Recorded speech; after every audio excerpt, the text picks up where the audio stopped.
Les Petits Ruisseaux, un podcast de l'Office international de l'eau. Parce que les petits projets font les grandes rivières. Bonjour et bienvenue. Les Petits Ruisseaux, c'est un tour de France des solutions qui s'appuient sur la nature pour mieux gérer l'eau. Un podcast qui s'adresse à tous, que vous soyez experts de l'eau ou simplement intéressés par le sujet. 9 épisodes avec différentes manières d'appliquer cette approche dans nos métiers ou dans nos vies quotidiennes. Je m'appelle Maxime et pour ce 8e épisode, on va un peu changer notre vision des choses. On a beaucoup évoqué la quantité d'eau dans les autres épisodes, en lien avec les inondations et les sécheresses.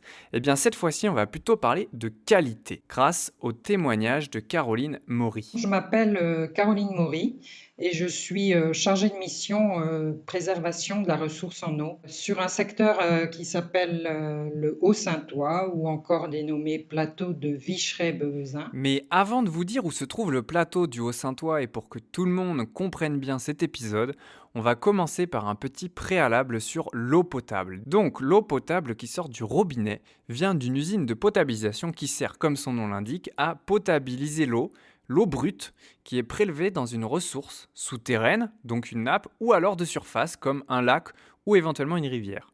En France, il faut savoir que 2/3 de l'eau potable est d'origine souterraine et que c'est également le cas sur le plateau du Haut-Saintois. Donc aujourd'hui, on va parler d'eau potable issue des eaux souterraines. Évidemment, on essaye de préserver autant que possible la qualité de l'eau brute, parce que plus elle est de bonne qualité, plus la potabilisation est facile, et au contraire, quand la ressource est dégradée, on va mettre en place des traitements par oxydation, rétention, adsorption pour éliminer les polluants qui sont présents dedans. Ça se traduit par des coûts supplémentaires, et puis il y a des limites de qualité à ne pas dépasser, sinon l'eau brute ne peut plus être transformée en eau potable. Donc ça peut sembler évident, mais je le redis, préserver la qualité de l'eau brute, c'est important.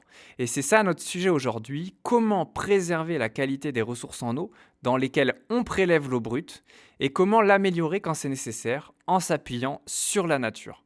Et donc, pour tout ça, il y a un terme important pour la suite, c'est celui de captage. Les captages, ce sont les lieux et les ouvrages qui permettent de puiser l'eau dans le sol pour l'alimentation en eau potable. Et on va protéger ce captage de 2 manières. La première, c'est grâce à des périmètres qui sont directement autour de l'endroit où se fait le prélèvement de l'eau brute. Un périmètre de protection d'abord immédiat. Ça, c'est en général le périmètre qui ceinture la source. C'est à l'échelle d'une parcelle qui est en général grillagée, accès interdit. Ensuite, il y a un périmètre de protection rapproché où on réglemente un certain nombre d'activités et parfois un périmètre de protection éloigné, mais ce n'est pas toujours le cas. Donc ça relève d'un type de réglementation. Pour empêcher une pollution accidentelle au plus près du captage, qui aurait évidemment un impact fort parce que les polluants migreraient rapidement jusqu'au prélèvement.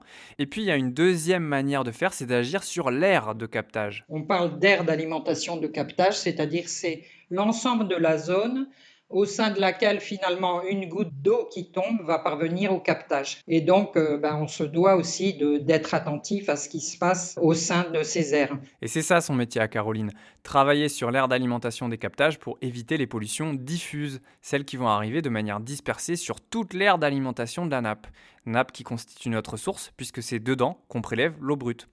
Et donc l'aire d'alimentation d'un captage, c'est grand. Donc on ne peut pas faire comme pour la protection immédiate, c'est-à-dire grillager et puis interdire l'entrée. Il faut faire autrement. Et c'est là qu'on va pouvoir s'appuyer sur la nature pour préserver la ressource. Bien, ce préalable étant fait, on peut rentrer dans le vif du sujet. Donc Caroline va reprendre et nous présenter le contexte, le plateau du Haut-Saintois. C'est un secteur géographique qui se situe, disons, à 1 heure au sud-ouest de Nancy et qui est à cheval sur le département de la Meurthe-et-Moselle et des Vosges. Ce plateau du Haut-Saintois est un plateau agricole qui se caractérise par une imbrication étroite de l'agriculture et de l'eau, puisqu'on a sur ce plateau une quinzaine de sources. Et une activité agricole bien présente. Qui est majoritairement dédiée à l'élevage. En gros, ça occupe une grosse partie de la superficie agricole du plateau. Pour vous situer, ce plateau, il fait 1500 hectares. et la surface agricole utile y occupe un peu plus de 1200, entre 1200 et 1300 hectares. Et dessous, non pas la plage, mais une nappe. Avec des sources qui sont assez peu profondes, donc facilement sollicitées pour la ressource en eau, qui sont également, par le fait, assez vulnérables aux pollutions par les nitrates et les pesticides. On a une nappe, finalement, une nappe phréatique sur le plateau. Alors, une nappe phréatique. Bon, déjà, une nappe souterraine, c'est pas un lac souterrain. En tout cas, très rarement. C'est de l'eau dans la roche, donc c'est avant tout de la roche, mais avec de l'eau dedans, dans des petits trous, un peu comme dans du sable ou éventuellement dans une éponge. Sauf que les trous peuvent être très petits et l'eau circule moins vite que dans une éponge. Ça dépend de chaque nappe en fait, parce que ça dépend des caractéristiques de la roche. Et quand on dit phréatique, c'est un type de nappe souterraine comme celui qu'on trouve sur le Haut-Saintois. Ça veut dire que c'est une nappe libre, donc que l'eau peut s'infiltrer directement depuis la surface à travers le sol et le sous-sol. Et donc que s'il pleuvait sans discontinuer, au bout d'un moment, la nappe remonterait jusqu'à la surface du sol. Vous voyez l'idée, hein, l'eau peut circuler librement dans le sous-sol entre la surface et la nappe. Et il y a d'autres types de nappes, mais ce n'est pas le sujet du jour. Donc sur le Haut-Saintois, on a une seule nappe, mais avec plusieurs prélèvements, plusieurs captages, hein, en tout il y en a une quinzaine. Et la qualité de l'eau n'est pas homogène sur toute la nappe, puisque l'eau d'un captage donné provient de son aire d'alimentation.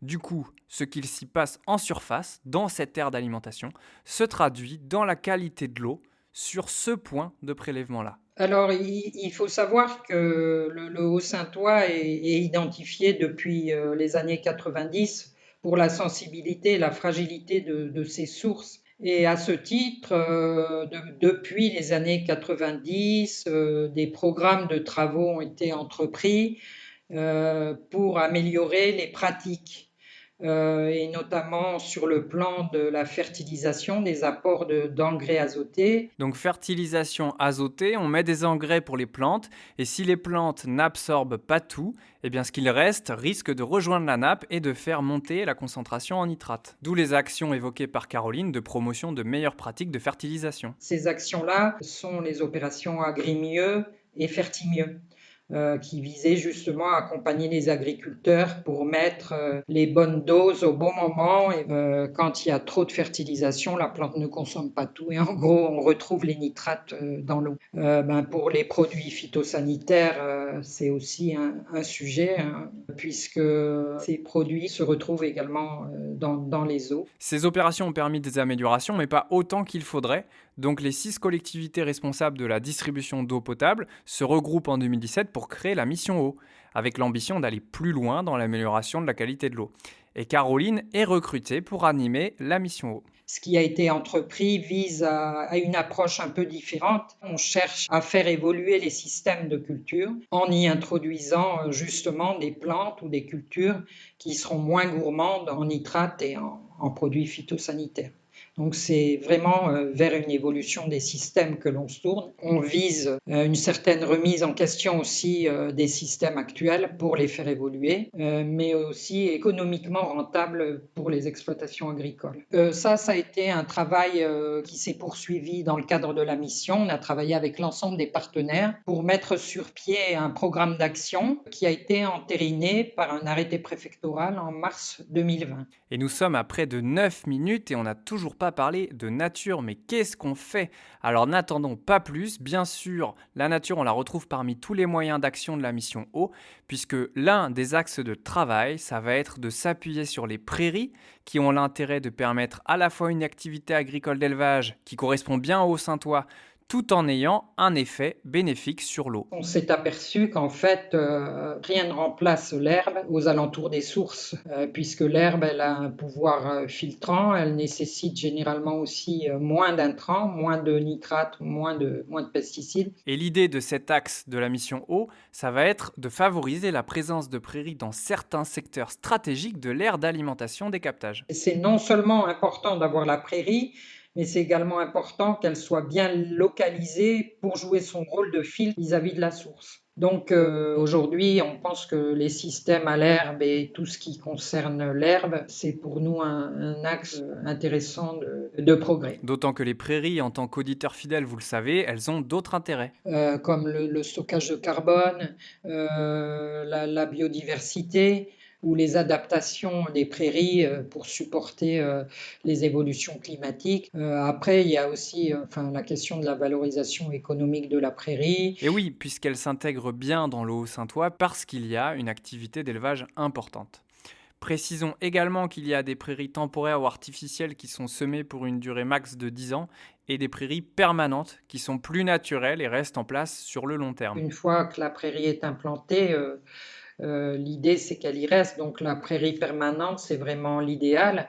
Après, les prairies temporaires sont également intéressantes et accroître leur surface, c'est toujours un plus. La différence avec la haute bise, l'épisode 2, c'est que ça se joue pas seulement sur une ferme, mais sur tout un territoire de 1500 hectares. Donc c'est forcément un travail de long terme, en partenariat avec la profession agricole, pour favoriser petit à petit la mise en place de prairies au bon endroit.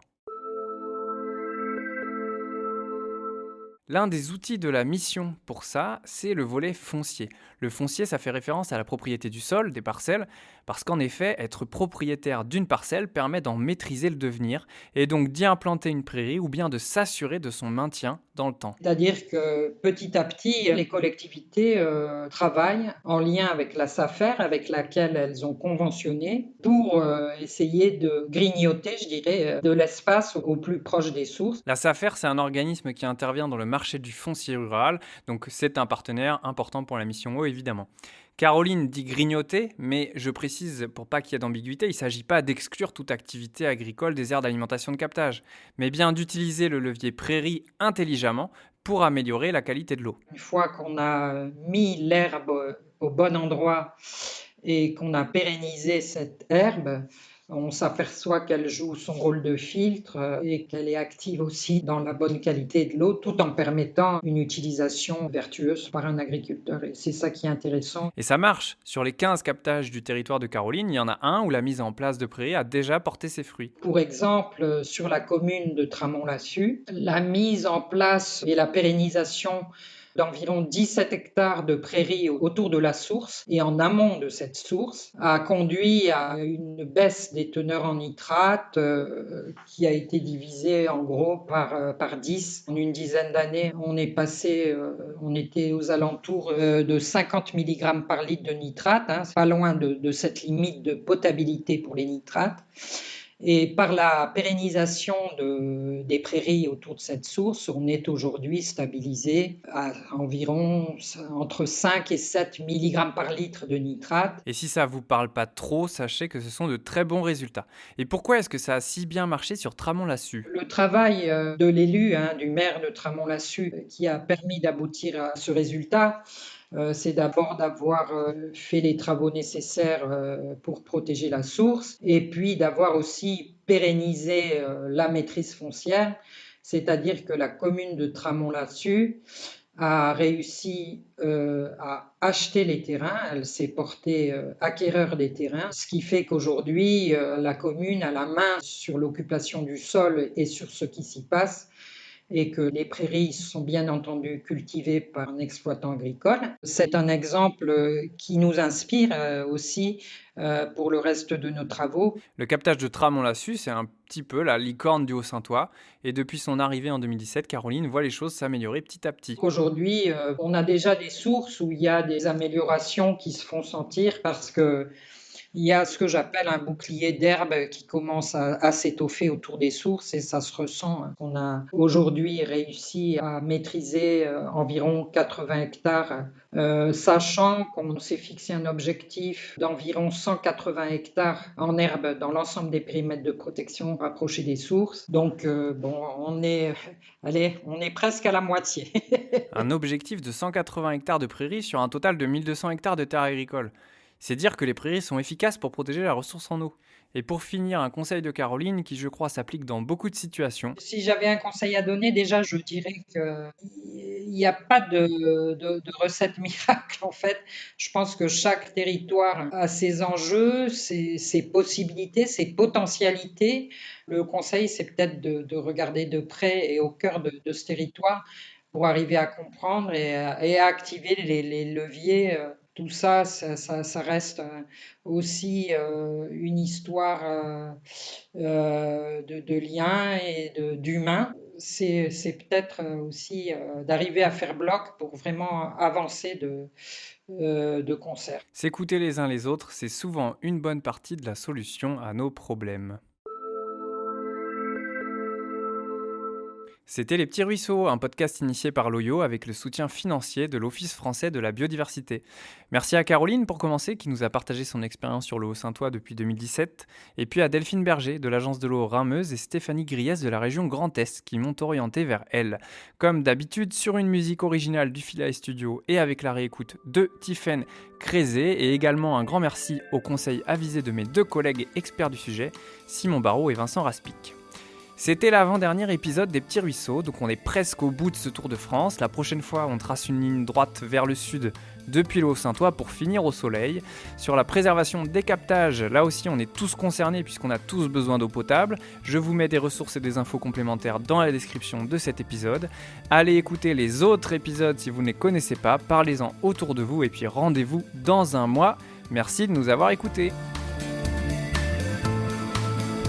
Les Petits Ruisseaux, un podcast présenté par Maxime Fouillet, médiateur scientifique à l'Office international de l'eau.